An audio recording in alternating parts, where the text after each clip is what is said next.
We are back now in 2019, and what I really want to do this year is make more videos, but more discussion videos, because that's what you guys and girls really enjoy what I do. We do get a lot of discussion. Over the past 2 years, we have a lot of engagement that's gone, increasingly up. So let's do more of that this year. And kind of one of the big stories that came out this year was a quote from a technical support manager in Europe, Mike Burnhill from Canon. So once again, this is probably only for you Canon heads out there, but it's kind of important to how the mirrorless market's going to shape up. Let's talk about it. So Mike Burnhill, once again, is a Canon Europe tech specialist, support manager, and he mentioned in an interview that Canon is going to be taking a break, putting a pause for an entire year on their EF lenses and their EF mount line.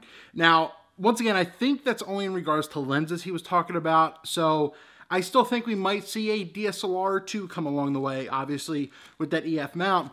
But that means they're going to fully dedicate 2019 to either announce or to bring out some new RF mount lenses and probably a camera or two. So you're not going to have just the EOS R, but there's a lot around this. And this is basically Canon saying, we're fully committing to going mirrorless. We'll still, help out the EF guys, but let's really look at the RF line as well. And currently they have 4 lenses right now for that RF line that they just came out with last year with the EOS R. You've got the 35 1.8 macro, the 28-70 f2, great lens, a little bulky, but very good lens, 24-105 f4, and then that amazing beast of a lens, that 50 f 1.2. So they also probably are expecting to come out with about 7 lenses or so in the next year or two, at least to announce, like I said, and that's probably going to include the Holy Trinity, which they kind of tackle differently, the 16-35 f2.8, the 24-70 2.8 will be interesting because they already have the 28-70. They'll probably do some 70-200 2.8 of some sorts, but then probably a 105 f1.4, 85 f1.8, another kind of a more professional macro, and then some kind of kit lens, probably non-professional type for whatever cameras they're going to come out with. So all that info aside, I think that it's a proper approach because, you might get an instant, well, they're abandoning the EF line, they're totally stopping the DSLR thing.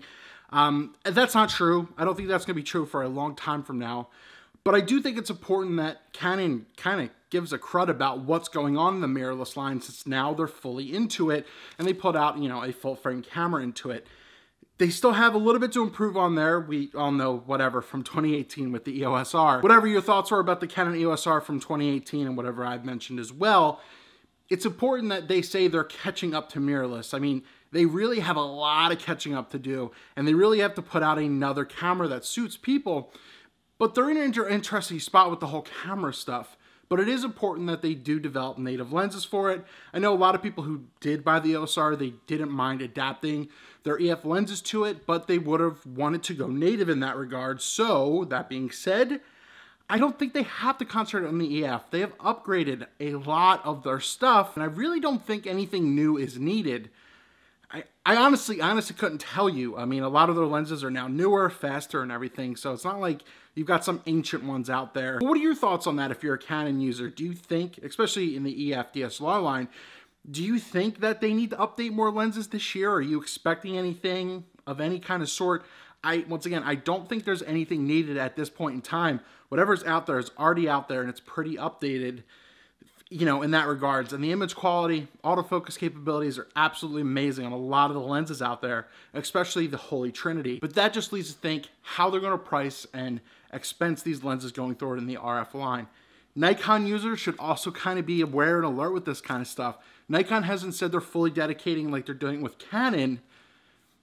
So would you prefer on the Nikon side that they kind of do this as well? Really kind of concentrate for an entire year on this new mirrorless system line for your Z6s, your Z7, and the Z mount. Let me know your thoughts down below.